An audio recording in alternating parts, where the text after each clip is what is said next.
Have you heard the Whistler?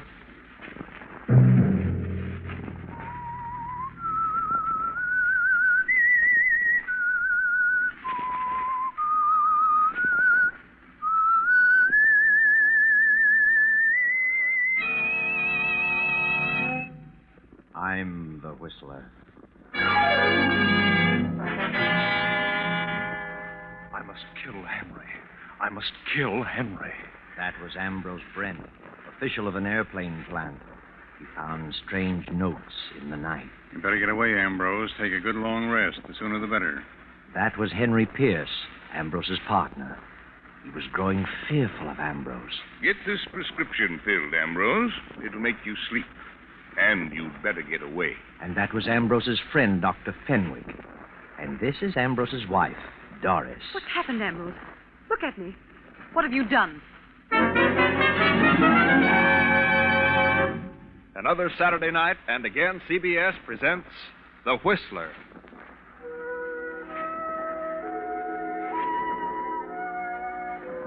And I, the Whistler, know many things, for I walk by night. I know many strange tales, many secrets hidden in the hearts of men and women who stepped into the shadows. I know the nameless terrors of which they dare not speak. And so I tell you tonight the strange story of Notes in the Night.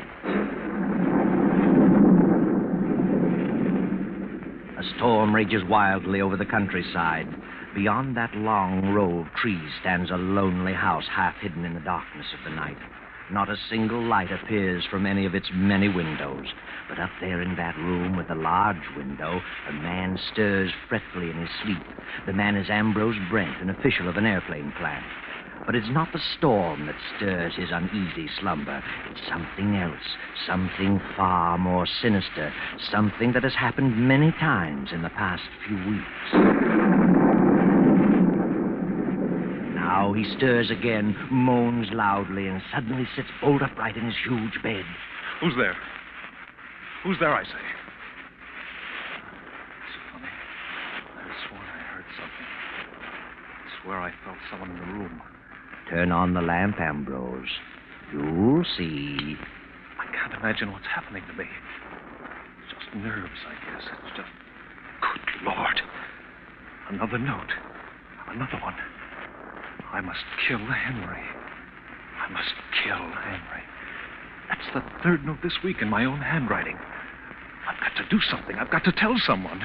Henry's my best friend. Oh, it's nerves. I know. I'll call Dr. Fenwick. Doc will know what's wrong. Fairchild 1834W. Yes. Hello? Is Dr. Fenwick in? No, Dr. Fenwick isn't in. He can be reached at Walnut 2380. Walnut 2380. That's Henry Pierce's number. I can't go there. If there's anything to this, I must stay away from Henry. I've got to see Doc Fenwick. Wait till morning.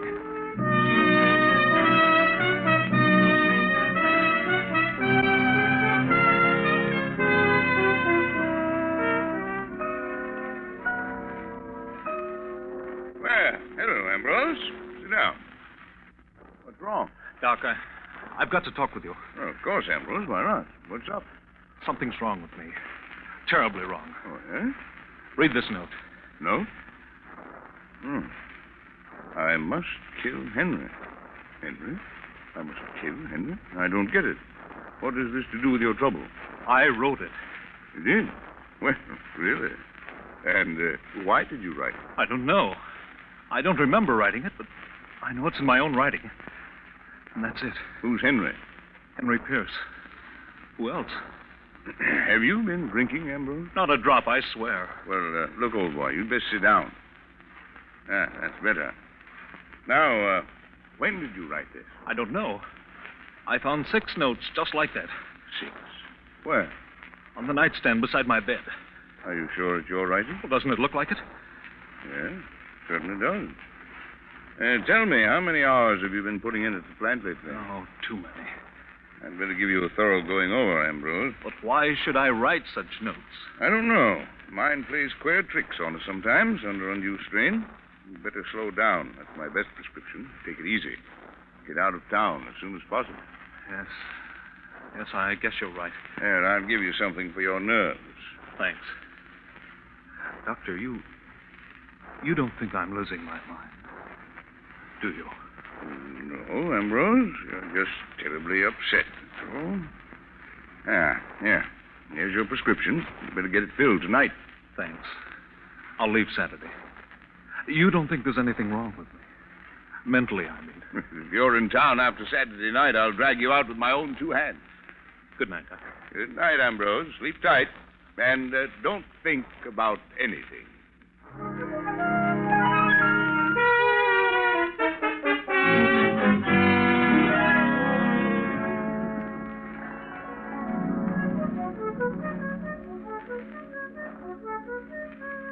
Ambrose, why don't you take a little vacation? What do you mean, Henry? Have you been talking to Doc Fenwick? Fenwick? Of course you have. He told you all about it. About what? I feel better than I've felt in years. I'm in excellent condition. Do you hear? Certainly I hear. What's wrong with you, Ambrose? Nothing. If you act like this, I'll be forced to agree with Doc Fenwick. What has he said? He just said you were overworked. Well, he doesn't know everything. Ambrose, you'll please me very much if you'll take a little vacation.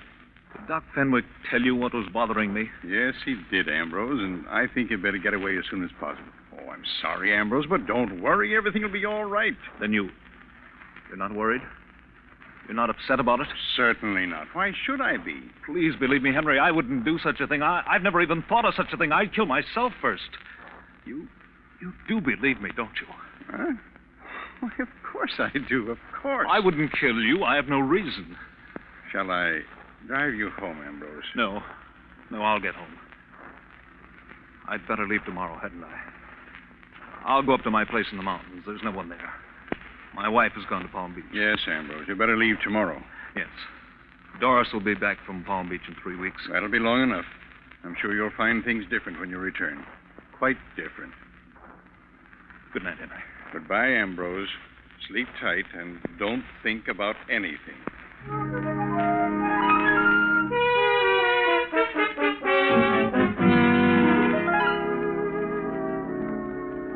Ambrose goes home and to bed. The clock ticks off the eerie hours. The clock chimes 2. And suddenly Ambrose stirs fretfully in his slumber. He wakes and again sits up staring into the inky blackness of his silent room. Turn on the light, Ambrose. Turn on the light. Who is it? Who's there? Good Lord. Another one. I must kill Henry. Jameson! Jameson! I've got to get hold of myself. This is ridiculous. Jameson!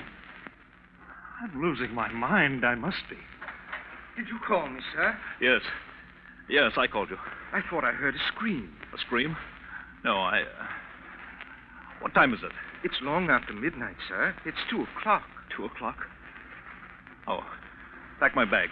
Order my plane to be ready in 30 minutes. Where are you going, sir? It doesn't matter. Yes, sir. I've got to get away. I've got to.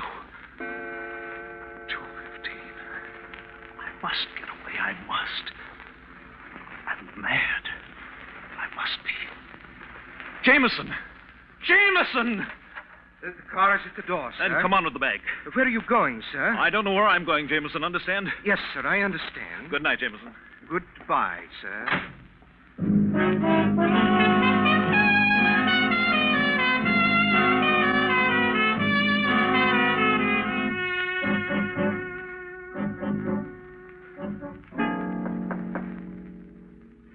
Yes?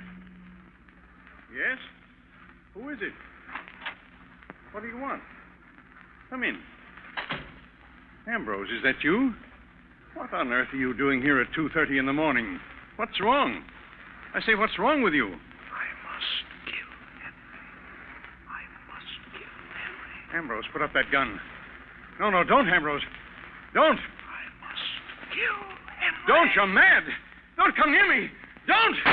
Ambrose.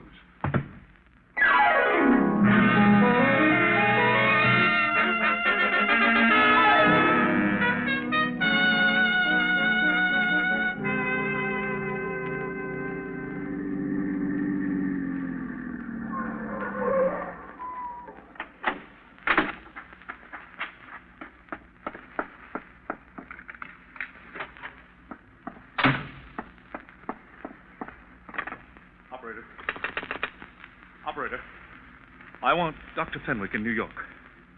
Fairchild, 1834W. Please. It's Dr. Fenwick's residence. Make it person to person. This is Crust Line 142.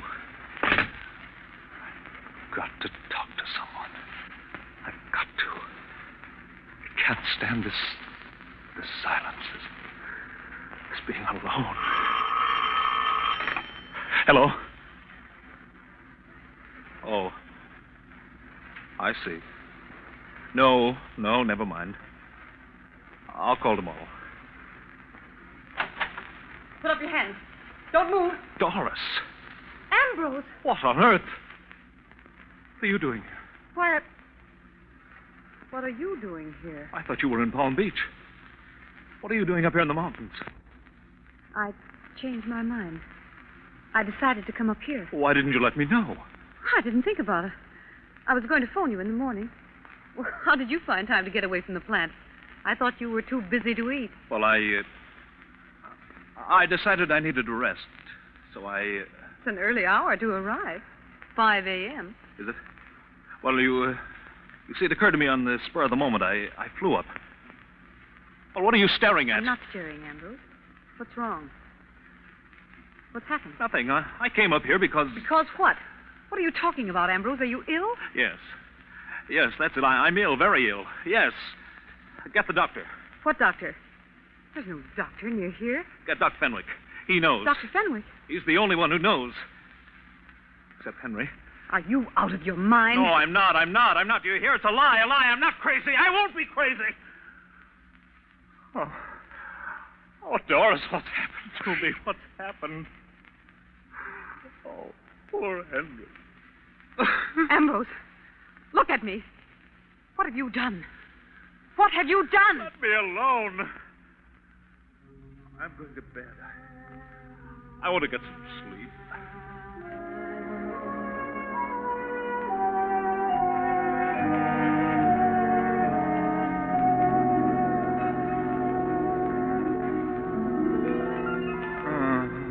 I've done nothing. What's that? Wake up, Doris. What? That noise. I didn't hear it. I did. Hear it? There it is again. There's someone coming there. They are at the door. There's no one. You see? I'm not here. I haven't been here. You don't know where I am. Do you understand? Yes, I understand. Doc, it's you. Oh. Hello, Doris. Hello, Doctor. Did you get my call? You did, didn't you? Now, Ambrose, take it easy. Everything's going to be all right. Don't get excited. All right. What do you mean? You've got a 50-1 chance to pull out of it. Pull out? Certainly. I know you're mentally upset. You have been for weeks. I'll swear to that. I have records. I'll appear on your side. You'll get out of it. Out of it? Out of what? You're not a killer. Killer? What did you say? What did you say? I said you weren't a killer. I understand your case perfectly. Henry is dead? Yes. I'm sorry to say Henry is dead. He died about 2:30 in the morning, as closely as can be determined. From all indications, the police think he committed suicide. But he didn't. You know he didn't. He may have. Then why did you come here? I thought this is where you'd come, and I was right. What does this mean, Doctor? It means that if Henry's dead, I killed him. I must have. Must have. Are you positive? Yes, who else could it be? I've written notes to myself for weeks. This doc knows. He knows all about it. Do you? Yes, but I didn't think it would come to this. But why did you do such a thing? He was your best friend. I know it. But if he's dead, I must have done it. But why did you do it? I don't know. Now, please, don't get upset. He wasn't responsible. I am responsible. I did it. And I'm going back. No, Ambrose. Stay here till I send for you. I'll have a talk with you. No. I'm going back this morning. I can't believe such a thing. Doris, why do you look at me like that? Please. I don't know why I did it. Oh, Doris, don't you believe me? I don't know. I don't know. Tell her, Doc. Tell her. Tell her what? Tell her the truth. Tell her I didn't do it for a reason. Explain to her how it was. You know how it happened. Go on, tell her. Tell her. Come now, old boy. This is not helping you. What'll they do with me? Why? Now, look, it's early yet. It's 9 o'clock. You'd better try to get some sleep in this afternoon. I'll take you back to the city and make arrangements for you to go someplace where you can have a nice rest.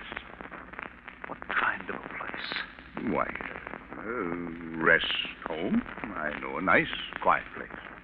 You don't mean a rest home. I know what you're thinking. You mean an asylum. You think I'm insane, both of you. Now, Ambrose. Well, why don't you say it? Ambrose, if you don't control yourself, something will happen to you. I won't go to an asylum. Do you hear? Do you hear me? Stop it. I won't stop it. You don't care about me. You're both cold and heartless. You want me to be locked up, both of you. Ambrose, please. Please, calm down. Keep away from him, Doris. See? Keep away from him. He's a dangerous lunatic. A killer. You don't calm down. I'll have to use force. You try it. You just try it. I'm going out that door, and don't you try to stop me. You run away like this, you stamp yourself as a hopeless lunatic. They'll find you. They won't find me, and I won't be locked up. Ambrose, please. No, I'll kill myself first. You're a fool, Ambrose. A mad fool.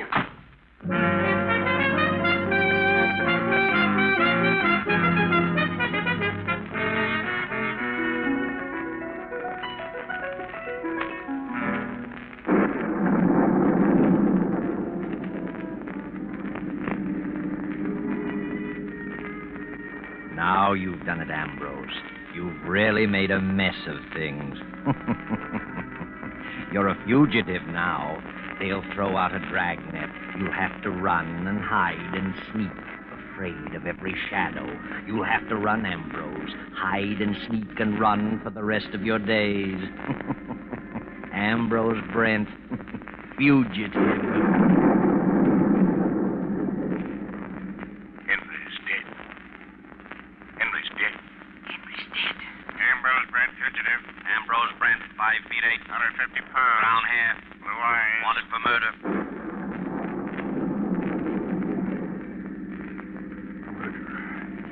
Fugitive. Lunatic. Padded cell. Lunatic. Padded cell. Lunatic. Hurry, Ambrose, hurry. More gas. Step on it.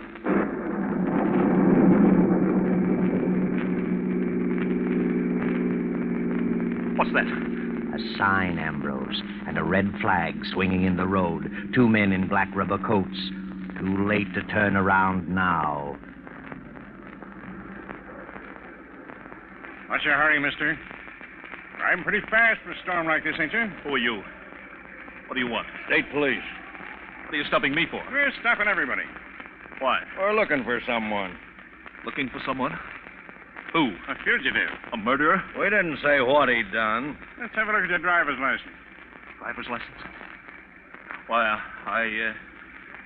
that's funny. I must have... left it in your other suit, huh? Step out. Let's have a look at you.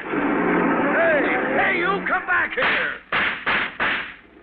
What's eating him? He must be nuts. Why, I could have plugged him, but I just shot in the air. Just as well. He wasn't Mike Coretti. I could make 2 of him.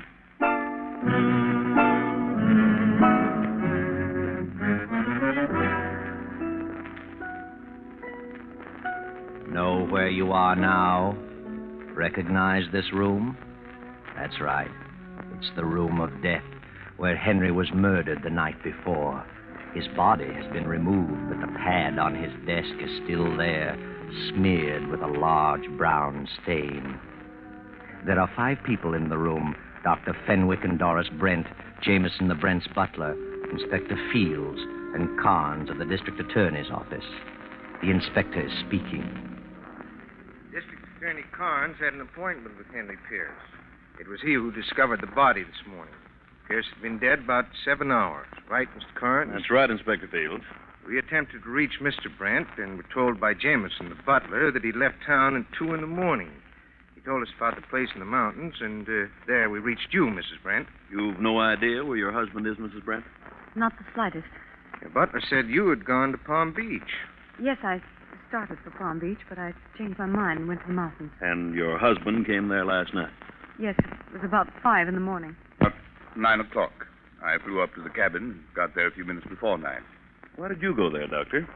Well, I had advised Ambrose to take a rest. He's been working too hard and was heading for a nervous breakdown. When I learned of Henry's death, I went to tell him about it. Doctor, you visited Henry Pierce here last evening. I did. He phoned me to come over. I got here about 11. He'd made a new will and wanted me to witness it and asked if I would serve as executor. I read it and signed it. I see. In whose favor was the will drawn? Well, the old will left everything to Ambrose. Henry had no living relative.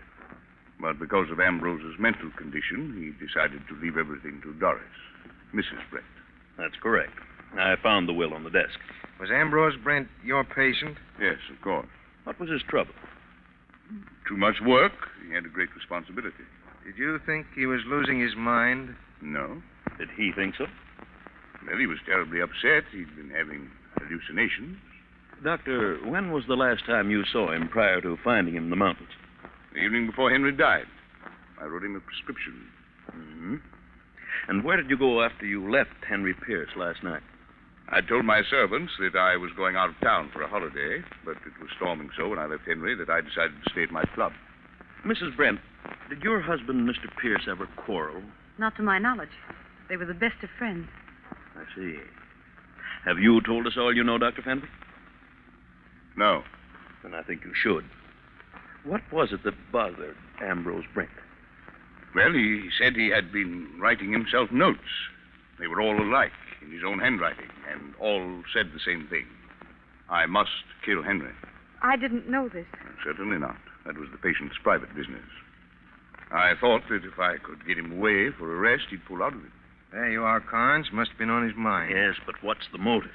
An unbalanced mind doesn't always need a motive. Then you think Ambrose did it? He loved Henry like a brother. If he did it, he was completely out of his mind. Believe me. Ambrose! What? Well, thank heaven. You finally came to your senses. Come in, Mr. Brent. I suppose you want to see me? I'm Inspector Fields, Police Department. This is Mr. Carnes of the District Attorney's Office. Yes, I know Mr. Carnes. I thought you'd gone on a little vacation, Mr. Brent. I had gone, but not on a vacation. Mr. Pierce told me you'd gone for a couple of weeks. I was going on a vacation, but something changed my mind. Oh? What was that? You know. You know why I've come back. Henry's dead, and I killed him. When did you kill him? I don't know. Must have been last night. Why did you do it? I wish I knew. I recall neither the crime nor the motive. But I'm sure I did it. Why are you so sure you did it? Because of these notes, 6 of them. I've been writing notes to myself for weeks. Read them. Are they in your own handwriting? Certainly. But I don't remember writing a one. I must have some form of amnesia. Hmm? When I heard Henry was dead, I tried to run away. I couldn't stand the thought of an asylum, but the faster I ran, the more I hated myself, so I came back to get it over with. It's a great relief. Now, Mr. Brent, compose yourself. Mr. Brent, did you know that Henry Pierce made a new will last night, leaving his estate to your wife? What? Why should he do that? Well, perhaps he was worried about you. Of course. Why shouldn't he be? He knew I was acting strangely. Take a look at this will. Is that Henry's signature? Certainly. You're sure it isn't your writing? It is not. I couldn't copy his signature if I tried. It's just a bunch of scrawls. Mm-hmm. Oh, Mr. Brent, take this pad and write on it, I must kill Henry. Please, isn't that being a bit brutal? Go ahead, write it. There you are. Good. Now write the date on it. They weren't dated. Well, write it anyway. Write the date in numerals. Don't name the month. There it is. Thank you. Now you write the same, Mrs. Brent. There. Thanks. Now you, Dr. Fenwick. There you are. Mm-hmm. Well, The notes you got were certainly in your own handwriting, Mr. Brent. I told you that. Why waste so much time? I came back to get it over with. I'm tired. There, you need some sleep, old man. You'll feel better after you've had a nap. I can't sleep. I haven't slept for days. You should have. You've been taking that medicine I gave you. I didn't get it. I didn't want to sleep. I just wanted to get away. Here's the prescription, still in my pocket. Prescription? May I see it, please? Thank you. What is this medicine, Doctor? It's intended to induce sleep, but he's so stubborn he wouldn't take it. If he had, this wouldn't have happened. Oh. Inspector, take a look at this note written just now by Mr. Brent. I must kill Henry. And the date. 5/14/42. May the 14th, 1942. Now, Mrs. Brent's note. I must kill Henry. 5/14/42. The same. Mm-hmm. And now Dr. Fenwick's. I must kill Henry. 14/5/42. And now read the date on the will. 14/5/42. What does that mean? There aren't 14 months. And now look at the date on this prescription. 14/5/42. Well, I'll be darned. What does it mean? It means that Dr. Fenwick was educated in Europe, where they indicate the day of the month first, then the month. The 14th day of the 5th month. What? Well, you're crazy. Are you accusing me of this? It means that the doctor, not Henry, wrote this will, and if he wrote the will, he must have killed Henry Pierce. And if he killed Henry, he must have had a motive. And I've guessed that motive. You're out of your mind. What motive would I have? You also wrote those notes and left them for Ambrose to find. You're an expert at handwriting, Dr. Fenwick. You figured that Ambrose would be declared insane, and Henry's as well as Ambrose's property would go to Doris with you as executor in complete control. I don't believe it. Ridiculous. And this is what I hate to say at this moment, but I think it's true. Dr. Fenwick, tell him about you and Mrs. Brent. That's a lie. Tell him, Doctor. That's what's back of the whole thing. You're stuck. You might as well tell him. All right. All right, I wrote the will. I wrote the notes. I am in love with Doris. I have been for years. She was in love with me. Doris. I'm sorry, Henry. But she had nothing to do with Henry's death. Not a thing. I came here that night disguised as Ambrose. Henry didn't hear my voice. I only whispered. He thought it was you. That's all. Sorry, Doris. Stop him. Oh! Good Lord. Well, the doctor is dead.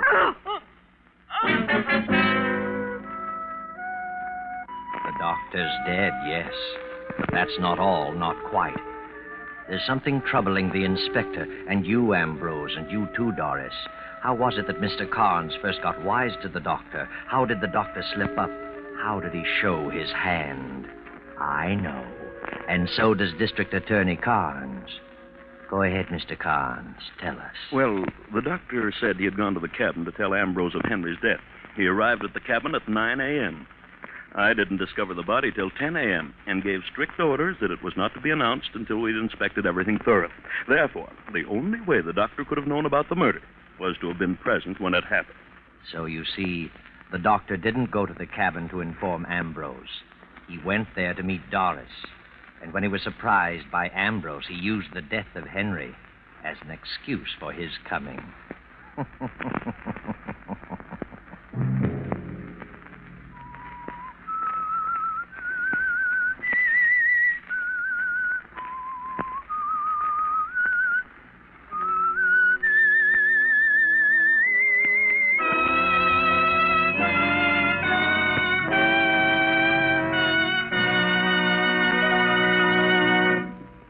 CBS has presented The Whistler.